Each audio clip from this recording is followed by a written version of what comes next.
2026 சட்டமன்ற தேர்தலில் போட்டியிடும் நாம் தமிழர் கட்சி வேட்பாளர்களின் பட்டியல் தற்போது வெளியிடப்பட்டிருக்கிறது.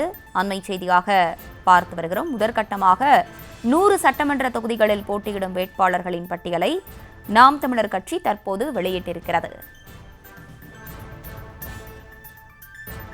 விழுப்புரம் தொகுதியில் பெண் மருத்துவர் அபிநயா போட்டியிடுவார் என்ற அறிவிப்பும் தற்போது வெளியாகியிருக்கிறது.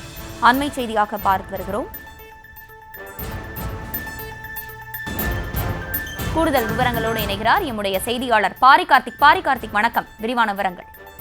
வணக்கம். நாம் தமிழர் கட்சி வருகின்ற 2026 சட்டமன்ற தனித்து போட்டியிடுகிறது. 234 தொகுதியிலும் தனித்து நாம் தமிழர் கட்சி போட்டியிடுகிறது.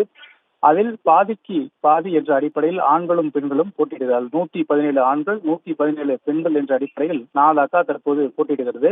அதற்கான முதற்கட்டமாக 100 தொகுதிகளைச் சேர்ந்த வேட்பாளர் பட்டியல் தற்போது வெளியிடப்பட்டிருக்கிறது. அதன் அடிப்படையில் நாம் தமிழர் கட்சியில் 234 தொகுதியிலும் 12 பொது தொகுதிகளில் தாழ்த்தப்பட்டவரை நிறுத்தியிருக்கிறார் சீமான். முதற்கட்டமாக 12 பொது தொகுதியில் தாழ்த்தப்பட்டவரை நிறுத்தியிருக்கிறார். அதன் அடிப்படையிலே 117 பெண்கள் 117 ஆண்கள் என 216 தொகுதிகளுக்கும் தற்போது வேட்பாளர்களை நியமிக்கப்பட்டு அதற்கான முதற்கட்டமாக 100 வேட்பாளர்களை சீமான் வெளியிட்டிருக்கிறார்.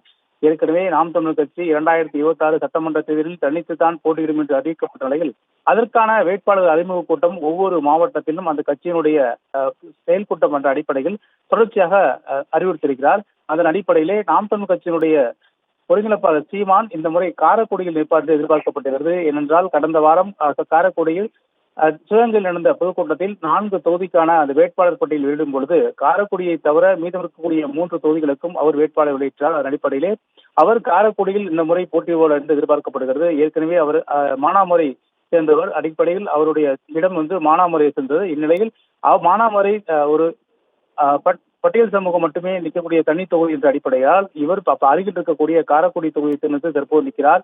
அதன் அடிப்படையிலே ஒவ்வொரு மாவட்டங்களாக சென்று வேட்பாளர் பட்டியலை தற்போது வெளியிட்டு வருகிறார். இதுவரை கிட்டத்தட்ட 100 வேட்பாளர்களை நாம் தமிழர் கட்சி வெளியிடப்பட்டிருக்கிறது. அதாவது இந்த 2026 சட்டமன்ற தேர்தலிலே முதல் முறையாக வேட்பாளரை நாம் தமிழர் அறிமுகப்படுத்தியிருக்கிறது. அதன் அடிப்படையில் முதற்கட்டமாக தற்போது 100 தொகுதியை சேர்ந்த வேட்பாளர் பட்டியல் வெளியிடப்பட்டிருக்கிறது. விவரங்களை வழங்கியமைக்கு நன்றி பாரிகார்த்திக்.